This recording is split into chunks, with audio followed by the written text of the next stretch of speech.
Alright, so we're in the backyard and we got some rain this morning. I'm getting ready to get some more rain. I just want to come put my pegs onto the where I planted stuff. So the Yukon Gold potatoes is right here.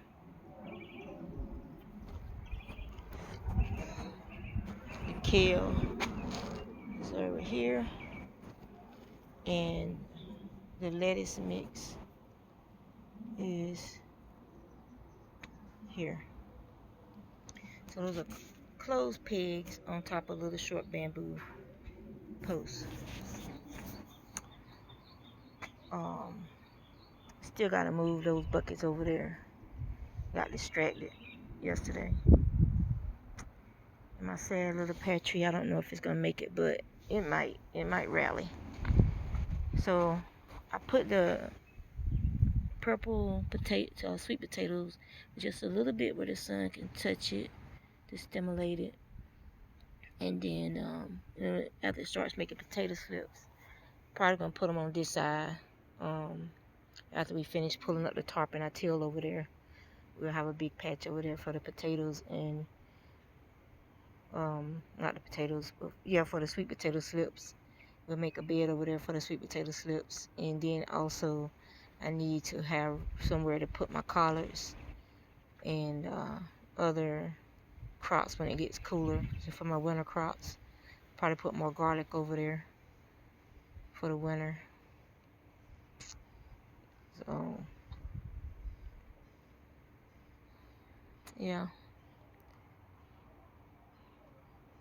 I just want to see how it does, just me recording it on video, if it's going to pixelize like it did. That means, I guess the phone got dropped one time too many and the camera's messing up. So I just want to see how it does on just the camera instead of trying to do it live through YouTube. It could just be the signal, because we're surrounded by shipyards out here, and they have several large ships in port that they're working on. So it could be all these radio signals and stuff in this area messing up my video signals.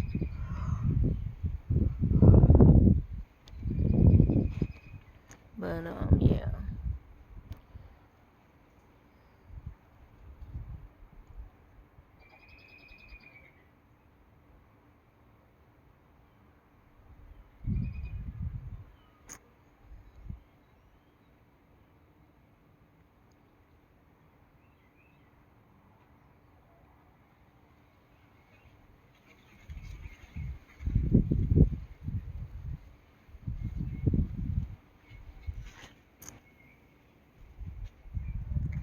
But well, you can see how that thick that root was from that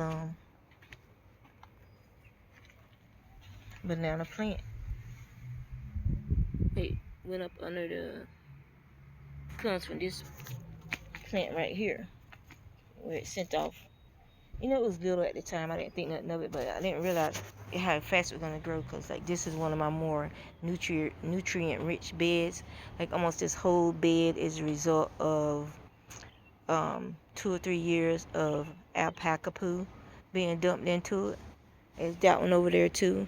A lot of that is from when we first got here. The ground was hard with the clay content, and so we started augmenting it with garden soil and alpaca poop from my friend's farm, and it is so much better soil. Even over there where the tree is now, that actually used to be where I used to grow stuff.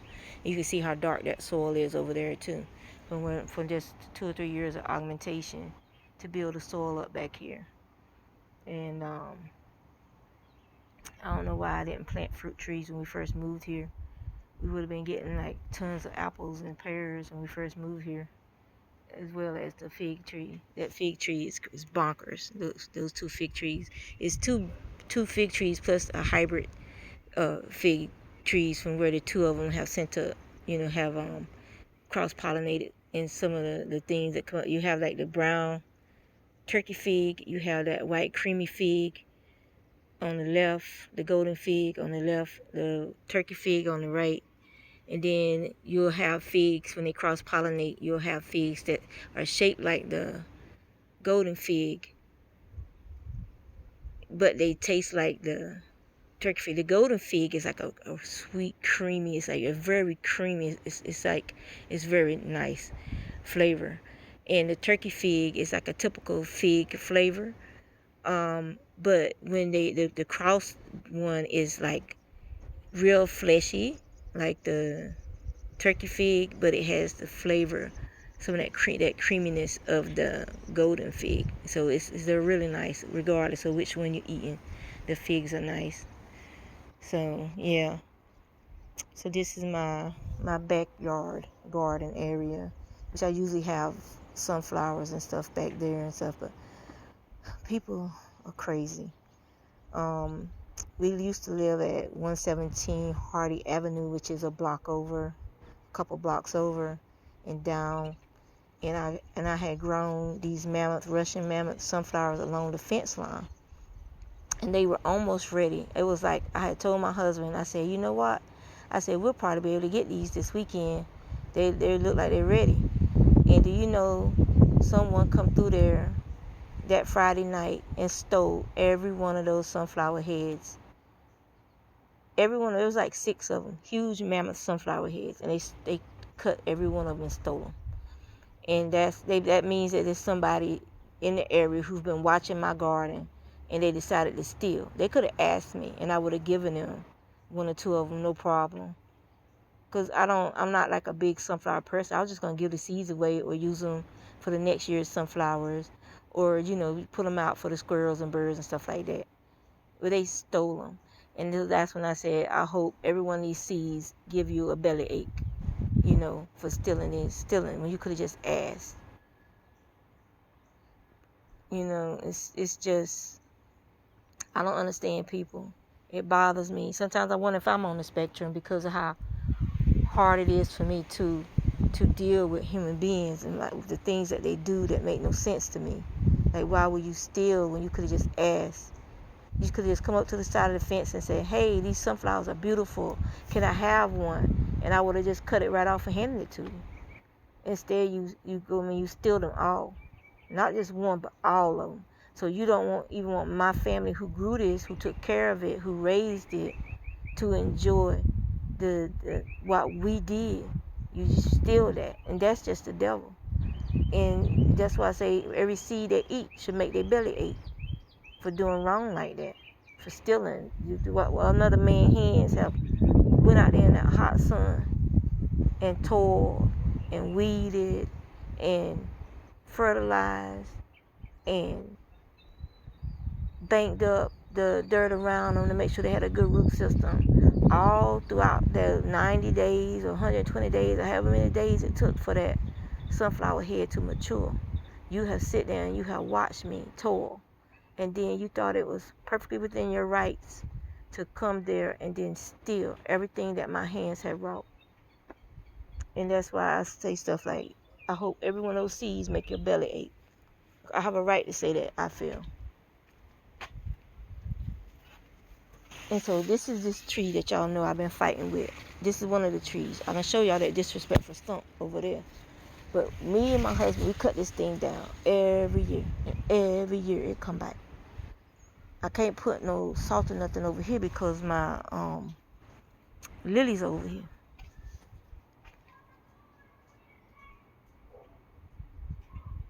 But yeah. So I got some pallets over there on the back porch that I was going to use for gardening. And as you can hear, the kids in the neighborhood are out roaming. And that's the other thing these people do. They let their kids out. They nowhere near. These kids roam up and down the neighborhood doing whatever they want to do. And they act like that's supposed to be okay. And these shipyards around us, they have a lot of pedophiles that work in these shipyards. And pedophiles that say they live with their mama at their mama house. They got their mama address here. But they don't live here. They roam around, the pedophiles. They might live here. They might live somewhere else. They might live with another relative. But they got their mama address listed as their address that shows up on those the apps for the sheriff department and stuff that shows, where they have to, oh look, a ladybug. Alright, won't focus.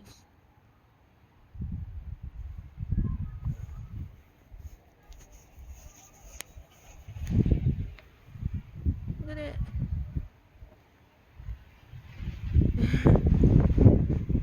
So the wind picking up the storm.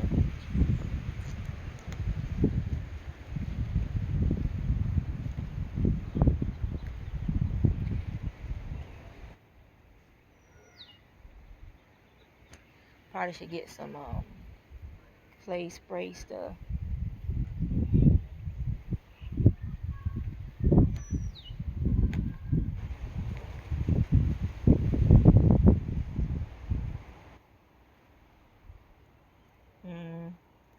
Spray it with something. But yes, today they're having Luna's, some more of the shamrocks. They're having Luna's birthday party today, and I think it starts at like 1 or 2. Let's see, something's missing with this leaf.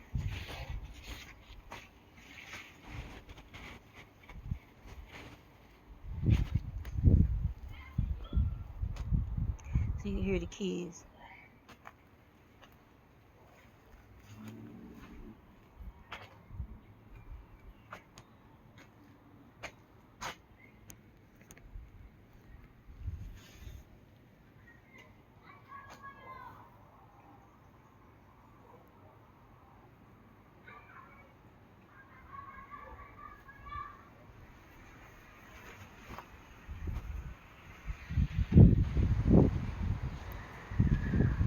This is the rosemary bush.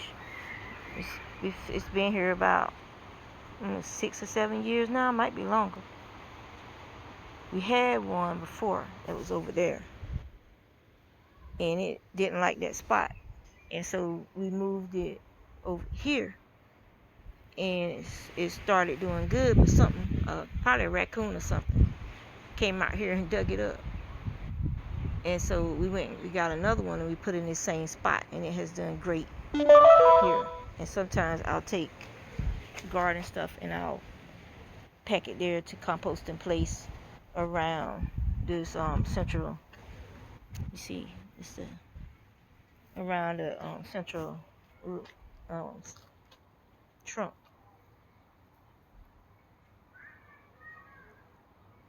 I think I'm gonna take them bricks out of there, cause that tree is just overshadowing it.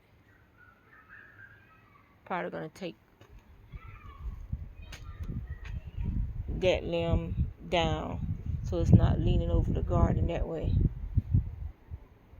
It's like not like I don't have enough limbs right there. We'll take that one down and that one down, that little one over there in the corner, and see if it's got golden figs on it. If it got golden figs on it, I might train it back into the main branches and let it grow that way, away from the fence. We got to get all the ones I didn't think it would go that close to the fence when I planted it out right here. But and so yeah, so we're gonna try and curve those branches back in that's going over the fence. Like we need to curve those in off the fence.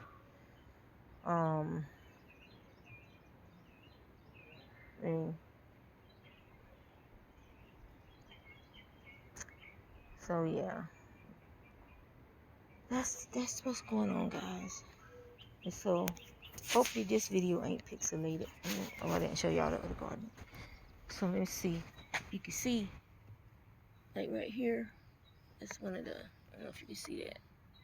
Right there, that's one of the red onions right there. So they're coming up. It's just a little slower than expected because of that that cold air we got. Like this one's doing good. It's cool out here today.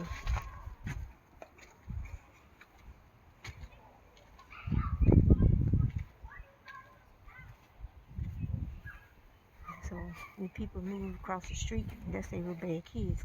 And they down there in front of their house.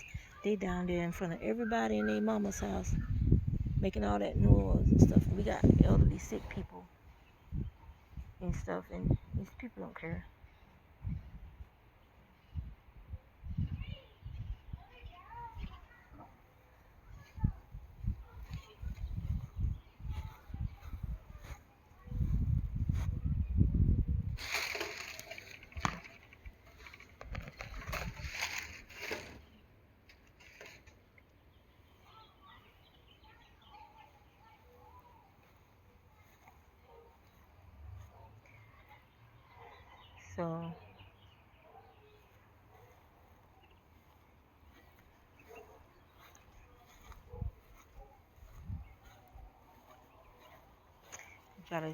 still gotta turn that much power.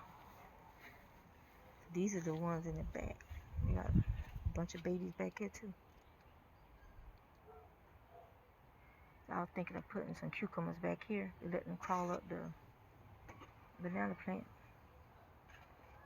This is the results of like four plants from one of my coworkers, and they're crazy. They like it back here. Got some more ivy trying to come up on the fence right there. More ivy right here. This got broke when that pecan tree fell across the fence. And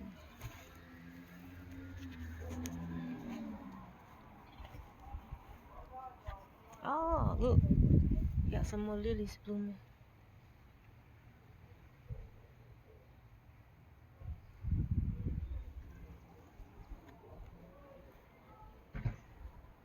I've been looking back here, trying to see if I see any of the volunteer tomatoes I grew back here last year, because I would really like to have some more of those tomatoes. I thought that well, here's one of the seed pods. So maybe there's a viable seed in there. Maybe not. You never know. But I was hoping to get some volunteers, because I left a bunch of the little seed pods back here. But I don't see any tomato volunteers yet. Trying to keep my husband from cutting back here again, because I'm seeing volunteers over in the other garden. Oh, wait a minute. No, that ain't it. So there was one here, and there was some up there, but I'm not seeing no volunteers. Let's go open this and see what's in here. If there any viable seeds, and you never know. Let's do it right here. Oh no, I don't want to put them in there because I get overshadowed.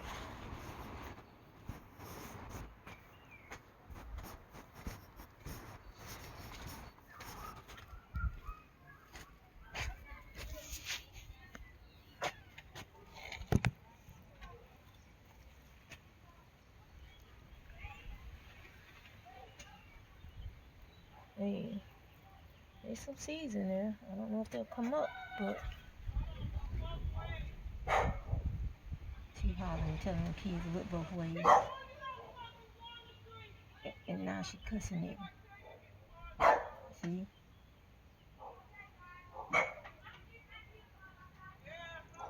Telling him to look both ways. He shouldn't be talking, then cussing at him, telling him not to go out into the street. He shouldn't be down there anyway. And he's talking back to her.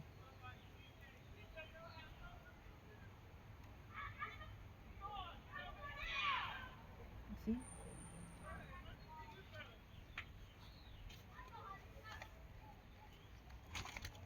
Oh, that might be too much dirt. So maybe these will come up, and then I'll get some there from that seed pod. Hey, all you can do is try, right?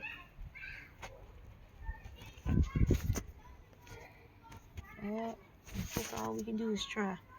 I don't know what I'm wanting it with. I'll have to make a new thing. Let's set this up here. Okay. So this was my basil that I'm pretty sure the stray dog, because it was gorgeous. That it ain't a stray dog. It's a neighbor's dog. He let it out. And he peed on it. I'm pretty sure. He's been going over there peeing on it. And none of these people.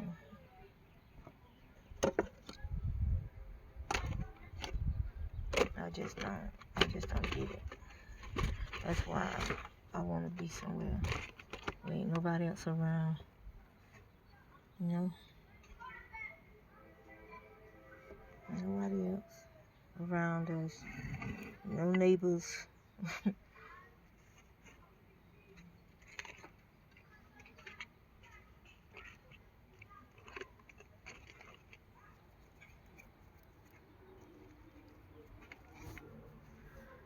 Alright. Some red onions in there coming up.